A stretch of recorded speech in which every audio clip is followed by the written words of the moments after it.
So hello once again.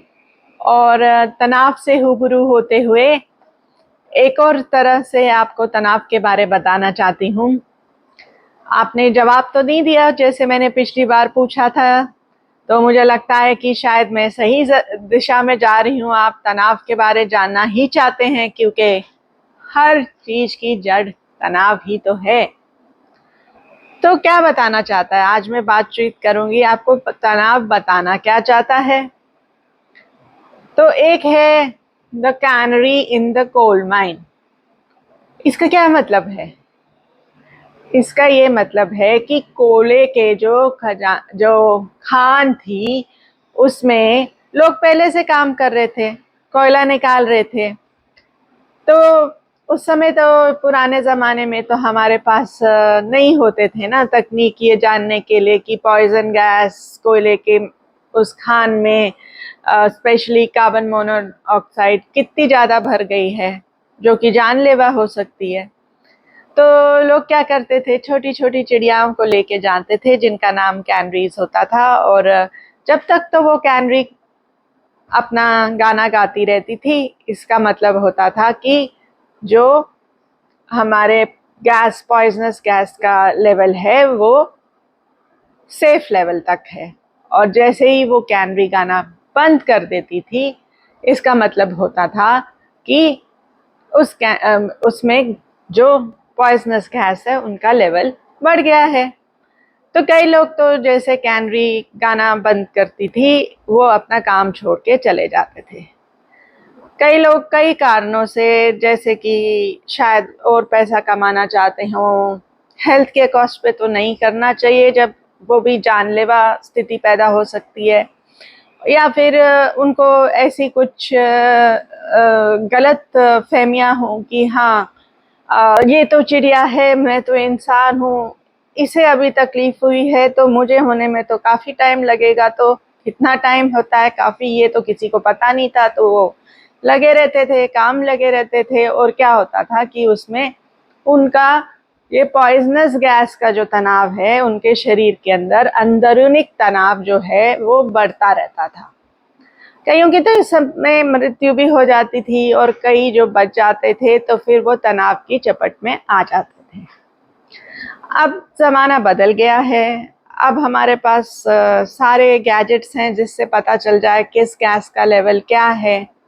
Alarm भी आपका बज जाता है।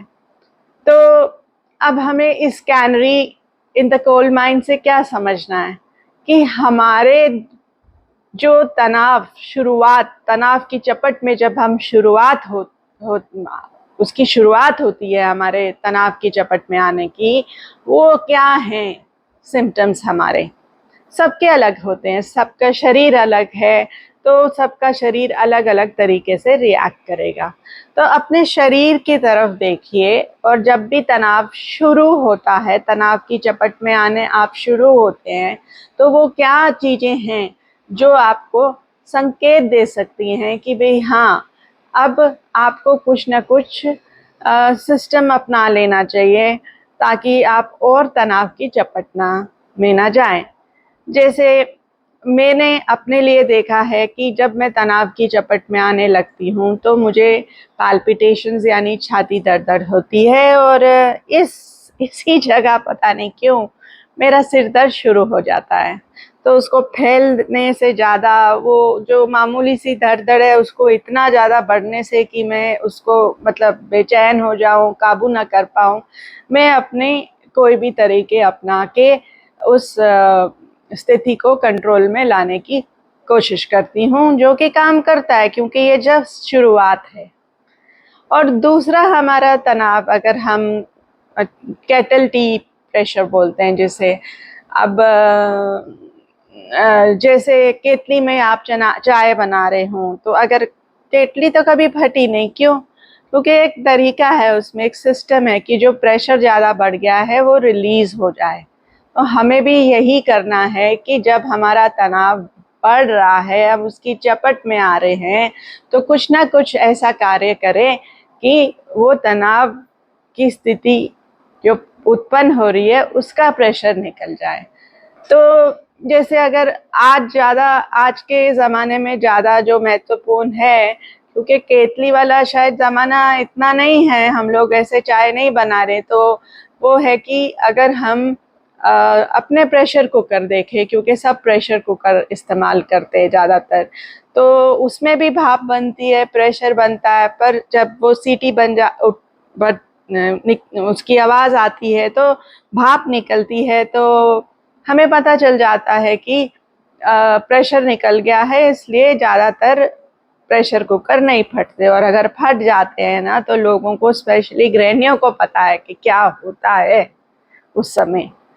तो अपने सेफ्टी वॉल्व यानी कि प्रेशर को अपने काबू में, यानी कि तनाव को अपने काबू रखने में अपने सेफ्टी वॉल्व की ओर ध्यान दो।